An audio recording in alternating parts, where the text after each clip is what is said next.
There are some trailers that sell a movie, and then there are trailers that try to crown one. That is the feeling I got from this new Odyssey footage. Christopher Nolan is not approaching Homer's story like a dusty literary obligation or a prestige museum piece. He is treating it like a living, breathing cinematic monster, something ancient enough to feel sacred and huge enough to shake a theater when the lights go down. The new trailer makes that clear almost immediately. Yes, it gives us more scale. Yes, it gives us more mythology. But more importantly, it gives us a stronger sense of conflict. This is not just a man trying to get home. It is a king, a husband, a father, and a war survivor trying to claw his way back to a life that may already be slipping out of his hands. And when you build that around Matt Damon as Odysseus, with Christopher Nolan directing at full theatrical volume, the movie starts feeling less like another adaptation and more like a major cinematic event. What really stood out to me in this new trailer is how much emphasis it puts on memory and identity. We open with Calypso questioning Odysseus about what he remembers, and that is such a smart way into the story, because Odyssey has never only been about geography. It is about endurance. It is about temptation. It is about whether a man can survive war, gods, monsters, pride, guilt, and time without losing the version of himself he is fighting to bring home.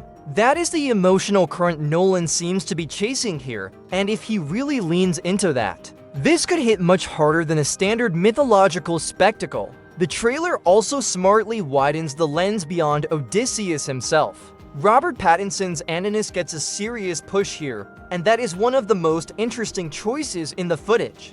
He is not just another scheming obstacle in the palace. The trailer frames him as a real political and emotional threat, someone circling Penelope and Ithaca while Odysseus is still trapped in the long shadow of war and distance. That matters because it turns the homecoming into a race against replacement. Odysseus is not simply returning to what he left behind. He may be returning to a version of home that has been under siege the entire time. And then there is the visual scale, which, let's be honest, is one of the main reasons people are already losing their minds over this film. Nolan shot Odyssey entirely with IMAX cameras, making it the first narrative feature ever made that way, and you can feel the ambition in every frame. This does not look like a movie that wants to be watched casually on a second screen while somebody scrolls through their phone. It looks designed to swallow the room. That fact alone explains why 70mm IMAX tickets sold out so absurdly early.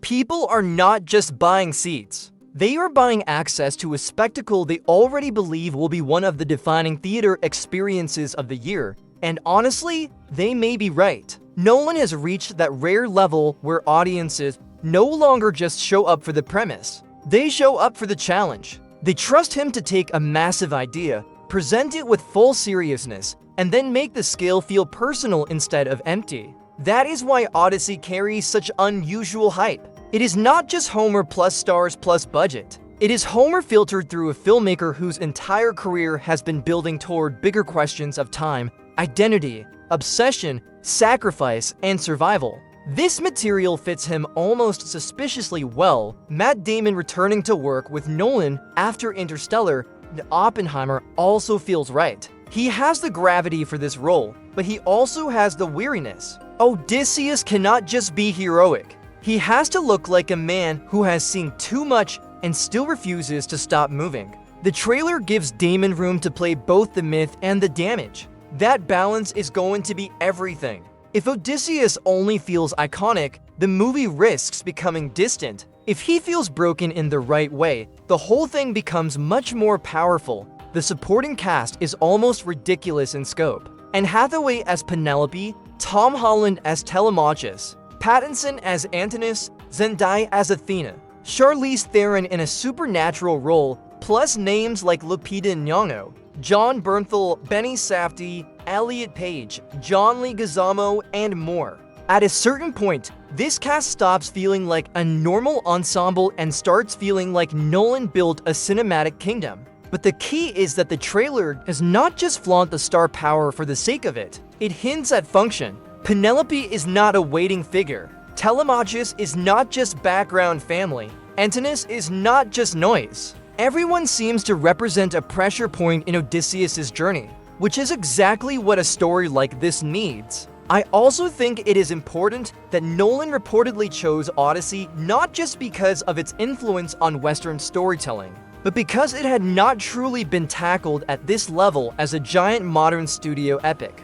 That tells me he sees an opening, not a burden. He is not trying to politely revisit a classic. He is trying to claim it as a large-format cinematic experience for a new generation, and that is a very Nolan move. He likes taking monumental ideas that people think they understand and then representing them with enough scale and seriousness that they feel dangerous again. The Cyclops material in the new trailer helps a lot there. It reminds me that this movie is not going to be all court intrigue and solemn speeches. There are monsters in this story. There are gods in this story. There is horror in this story. There is mythic absurdity in this story. And if Nolan can balance that with the emotional spine of a man desperate to return to his wife and son, then Odyssey could become one of those rare blockbusters that feels both enormous and intimate at the same time.